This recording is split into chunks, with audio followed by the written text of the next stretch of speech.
my whole life. From the moment I was born by C-section prematurely to just now, coming out of the doctor's office, I've been a healthcare consumer, as you probably have been too. In any case, I'm going to go back to talking about the National Health Service versus or compared to the United States private healthcare service. So I do apologize for the background noise. So here, I just had the birth control implant removed from my arm. And pretty much every experience that I personally have had, and I'm going to disclaim that I can't speak for every NHS trust, I can't speak for every GP practice, I can't speak for every healthcare professional out there, I can't speak for everyone, I can only speak from my personal experience. And in my personal experience, since I've been here, anytime I've had a procedure, a test, or any sort of anything diagnostic, has always been extremely nice. And I'm not just saying that people here are nicer, but there's a different cultural response to care, I think, and I'm not saying that every practitioner I've seen has been nice. I have met more than a few consultants, what we call in America as specialists, who have been downright rude and who I would never see again. However, typically when you're having a procedure or a test or anything diagnostic, people are really nice. And it's not just because they're being a culture of informed decision making, and you're always informed, in my personal experience, about what is happening, what you can expect, what the after effects will be. And basically, the information is plentiful. You certainly are told a lot. So when I was having the implant out in my arm just now, it was very, okay, this is what we're doing. This is how I'm going to do this. I'm going to give you a local anesthetic. You're going to feel a little bit of a burning and a scratch. And she was just very detailed in everything that she was telling me about the experience. In addition to that, everything that she did, she fully explained. And I mean, really fully explained. There was no, at any point, any questions, because everything was so fully explained. Another thing that I noticed was everything was, are you okay? Is that painful? If you need me to stop, please let me know. I mean, it's almost to the point of madness, I must say, because there's frequently checking in. Are you okay? Is everything all right?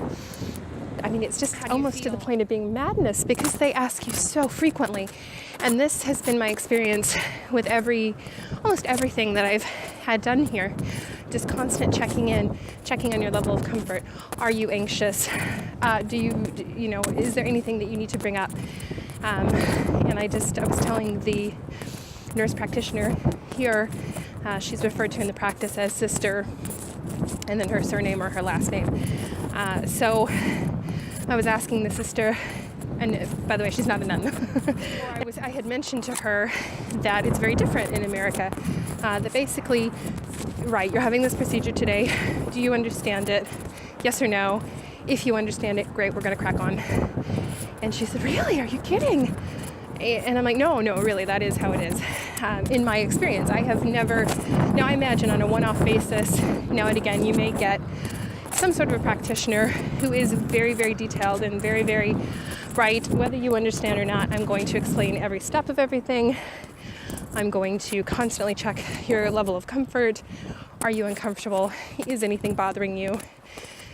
Now, I've had that experience at the dentist, but certainly not with your average healthcare practitioner in the United States. So very different. To me, it seems like very much a cultural difference, because there's a lot of sensitivity to people in general, sort of people's beliefs, people's health, people's mental health. There's a lot of concern based around maybe reading my many years of experience as an American healthcare consumer, that maybe we don't get as much information or as much care and attention to what's going on, how you feel about it, the way something is going. I was telling her when I had my embolization, I had a very large fibroid, and I had an embolization. I was given sort of a twilight sedation sort of thing, and it had taken so long to get me into an OR for the procedure that it had worn off. And then when they were changing me from my hospital bed to the transport bed, the nurse had snagged my catheter and pulled it most of the way out. So when I stopped and mentioned to the nurse, she actually reacted very badly to that information and said, no, that's impossible.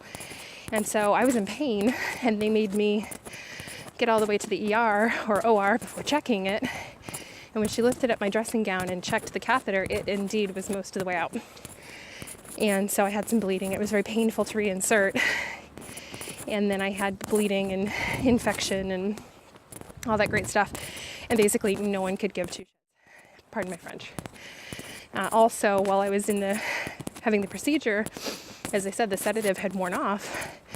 So for about 45 minutes, the expected length of time for the procedure, I just laid there calmly and didn't say anything, even though I could feel everything that was going on.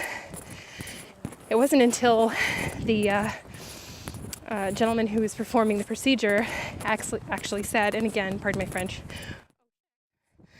that I sat up in the middle of the procedure and said,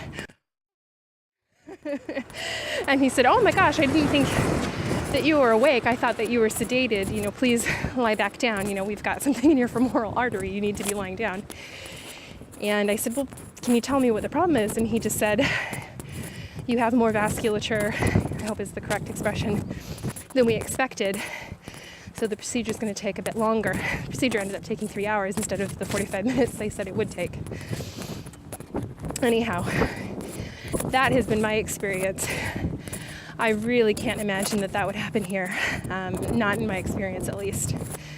I've never heard such an indelicate exclamation from anyone here, but I would definitely say that I've definitely met people with a bedside manner that left something to be desired, but again, there's a lot of nuances and differences, and everybody's very different. So I've met plenty of physicians in the United States who, again, were basically pretty much lacking in bedside manner. So that's just a little taste of my experience.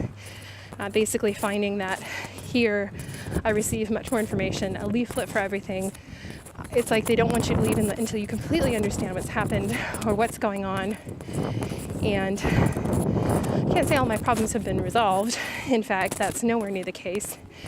I can't say that I have any more guidance as to why some of the things are going on, why they exist in the first place. But I can say that in terms of any diagnostics, any blood tests, any procedures, I've been given more than enough pamphlets, information, had it reviewed with me, had my consent several times over, asked me to be absolutely sure that I understand, to the point where you almost want to say, I am an intelligent person, please stop asking me. Or saying, really, no, I'm fine. I promise you, if I were not okay, you would be the first to hear it. But it's a big difference for me. So that may not be the experience for everybody who has come from America to the UK. And it may not be the experience for everyone who goes from the UK and experiences American healthcare. But that has been my personal experience. So